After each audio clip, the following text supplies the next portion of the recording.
what's going on? It's Zim and the Fly with my buddy Mason.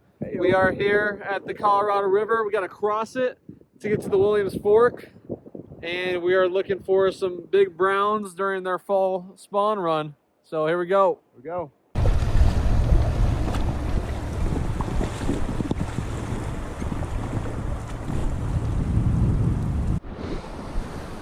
We're at the Colorado and Williams Fork Rivers confluence. I'm gonna start off with this orangish jigged hare's ear type of fly. It's really buggy. Followed by a RS2 sparkle wing and a pegged egg. So my pegged egg is about 2 inches, inch and a quarter, maybe above my hook.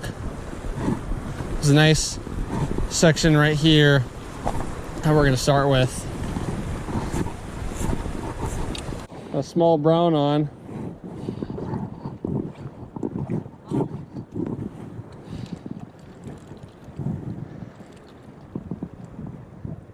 Oh, foul hooked him. Must have went for the egg and missed it.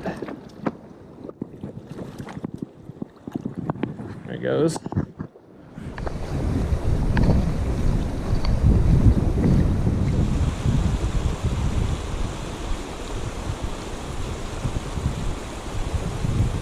Mason just lost a nice fish in this section. Let's see if we can get his flies back for him. Unfortunately, could not fool that same fish again, so I did not get his flies back.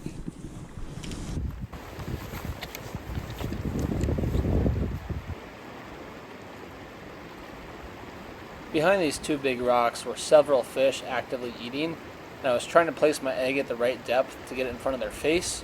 However, they were still being picky. When this happens, I like to turn rocks over in the river to see what bugs are hatching. On this rock, turn it over in the river. See this? It's like a small little stonefly almost. It's got the legs crawling. And then we had another fly. Looked like an RS2, like a black RS2. Oh, there, right there. Zebra midge could probably imitate that too. I changed out my RS2 for this black-bodied Rainbow Warrior midge. It's got a little bit of weight on it.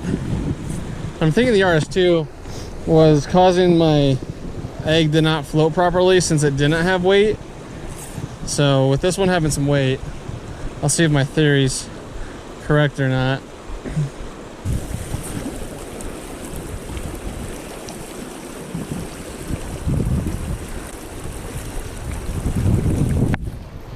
There's one.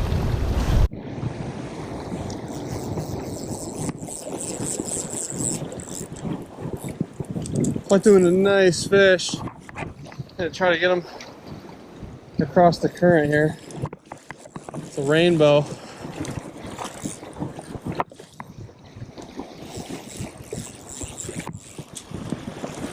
I think.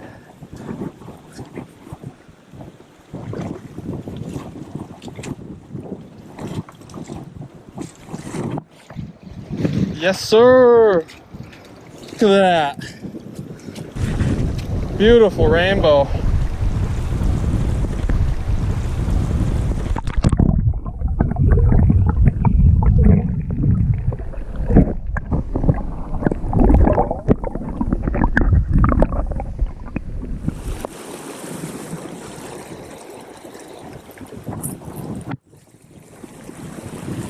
Little guy. Got some gusto.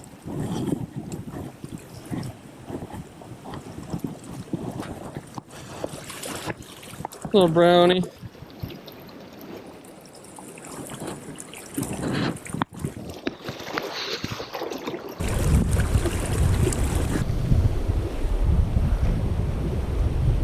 was a nice rise right here. There's some sort of hatch going on. I just seen a fish rise right by this rock.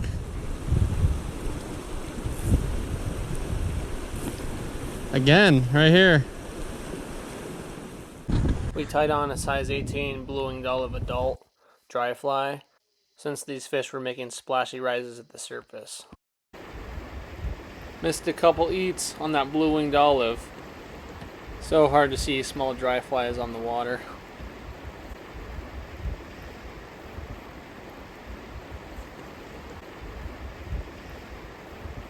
Above the green arrow, you'll see that brown trout jumping out of the water. We could not figure out what he was eating.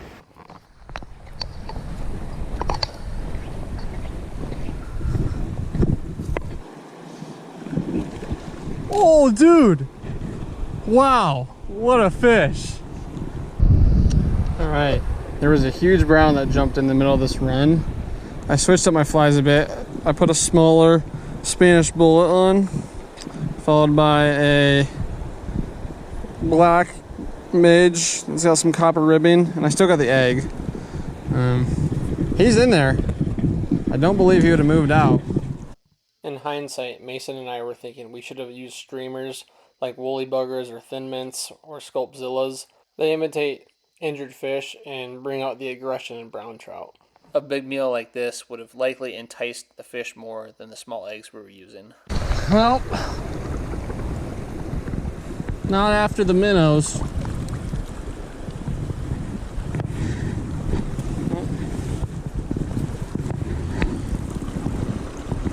Actually, it's a cutthroat.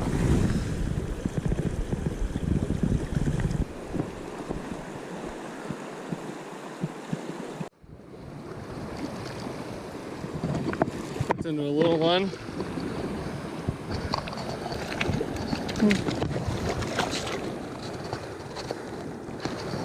Respectable 10-inch brown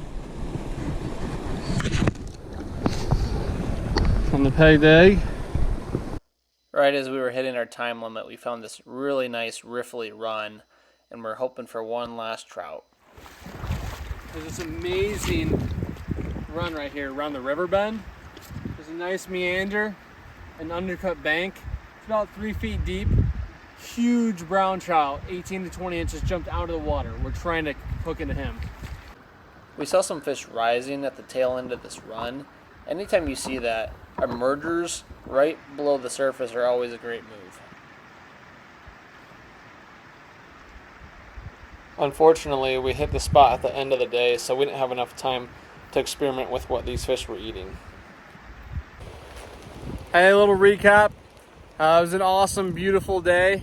Didn't get into the fish numbers like we were hoping. We saw some big brown trout jumping out of the water, so might not have been eating like we hoped, but caught a few. And as they say, bad day on the water is better than a good day at work.